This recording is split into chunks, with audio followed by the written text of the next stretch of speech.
e o Salmo 117 é o menor capítulo. Ela foi dividida em 1250 por Hugo de Saint-Clair, ou seja, em 1250 a Bíblia ela era só em capítulos. Aí só lá na frente que ela foi dividida em versículos. Como que ela foi dividida em versículos? Nós lemos 173 mil versículos no Antigo Testamento, 23.214, e no Novo Testamento, 7.969 versículos. Aí, quando a gente vai falar de maior e menor versículo, depende da tradução da Bíblia. Tá? Não temos, dentro das traduções, o correto do maior e do menor versículo.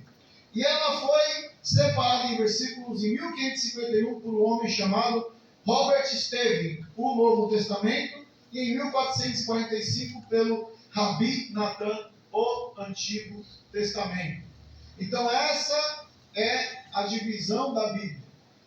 E a sua mensagem, para finalizar, ela é uma mensagem clara, objetiva, entendível, completa e amorosa de Deus, cujo alvo principal é a persuasão do Espírito, e ela nos dá um objetivo: levar a Cristo. Existe o textuário da Bíblia. Quando você vai na escola dominical, você tem o textuário, que é o texto principal. O que significa textuário? É o texto principal da lição. Então existe o textuário da Bíblia, que é o texto principal da Bíblia. Sabe qual que é o texto principal da Bíblia? João 3,16. Deus amou o mundo de tal maneira que deu seu Filho unigênito, para que todo aquele que nele crê não pereça, mas tenha a vida eterna. Este é o principal da Bíblia.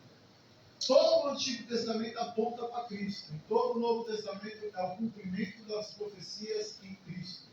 Porque o homem, separado de Deus, pelo pecado de Adão, afastado de Deus, foi redimido, regenerado, transformado, justificado e santificado pela obra expiatória de Cristo na cruz do Calvário. E nisso nós temos que dar graças. E é nisso que consiste a palavra de Deus. Cristo. Cristo é o tema principal. Jesus é o grande protagonista da Bíblia. Se nós formos encontrar dentro da Bíblia o que é a centralidade das Escrituras Sagradas, nós encontramos em Cristo Jesus. Amém? E aqui nós vemos alguns textos que nos advertem. Por exemplo, Deuteronômio 4:2. Nada acrescentais à palavra que vos mando, nem diminuei ela, para que guarde o mandamento do Senhor vosso Deus. Aí nós vemos em Provérbios 35:6. Toda a palavra de Deus ela é pura, escudo para os que confiam nele. Nada acrescentei à sua palavra, para que não te repreenda e achado mentiroso. E depois, em Apocalipse 22:18 e 19, ele diz o seguinte: se alguém acrescentar alguma coisa nesta palavra, Deus fará sobreviver a eles as pragas escritas nesse livro. E se alguém tirar qualquer palavra do livro dessa profecia, Deus vai tirar a parte dele da árvore da vida. Ou seja, o livro já foi fechado. O livro já foi inspirado.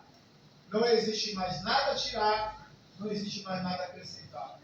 Então não temos que ler a Bíblia e pegar o versículo que nos convém. Nós temos que ler a Bíblia e entender que toda ela é a palavra de Deus falando conosco. Não temos que pegar a Bíblia e achar que ela está falando só com os outros. Nós temos que entender que quando a Bíblia ela fala, ela também fala poderosamente com as nossas vidas. E sobre tirar, a gente vê que tem religiões hoje que acrescentaram e tiraram algo da Bíblia. Por exemplo, os testemunhos de Jeová. O texto de João, capítulo 1, versículo 1, no princípio era o verbo era Deus, o verbo estava com Deus. Eles trocam esse versículo dizendo que no princípio ele era o verbo e o verbo foi gerado por Deus. Foi criado por Deus, porque eles não creem que Jesus ele veio à terra como homem. como Deus, perdão, mas ele está como Deus e homem, isso é um assunto para depois, cristologia. Então, há religiões que distorcem. E também há 7 livros que a Igreja Católica colocou, mas que a gente tirou. Por que tirou? Porque não existe inspiração nenhuma. Por exemplo, no livro de um homem chamado Baruch, é um livro que ensina a oração pelos mortos. Um livro de outra pessoa também, que é